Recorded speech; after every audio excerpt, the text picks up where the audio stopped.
Psalm 136:16. Le molich amo bamidbar, ki leolam hasdo. The psalmist continues to work in the A lines on talking about God's character in terms of his signature wonder of redeeming Israel. So the le, in the sense of which belongs to him. So we might just say who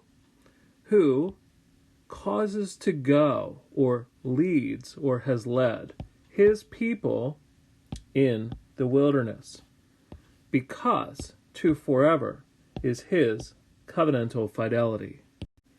Le molich. Now here we can see showing lamed kaf.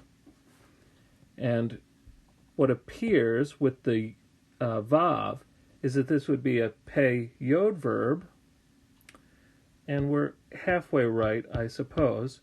It's actually from halach, but halach functions like a pei yod verb. And in the case of a hiphil stem, oftentimes the yod becomes a vav. In this case, the hey does. And we can see by the mem on the front and the hirik yod in the middle that we are looking at hiphil participle masculine singular. And again, the sense might be literally to cause to go, but we might just say he led them in the wilderness or the like. And of course, when we talk about the Lord leading his people in the wilderness, this verb, halach, in the hiphil, is used as very frequently to speak of him leading his people in the wilderness. Places like Deuteronomy 8, Deuteronomy 29, in Psalm 106, 9. It's terrible. So this is a very common stock phrase that's often associated with the Lord leading his people.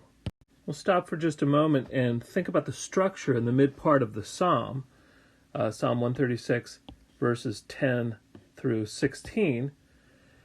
And we're only worried about the A lines at the moment. Now in verse 10 and 13 and 16, we have a participle prefixed by la.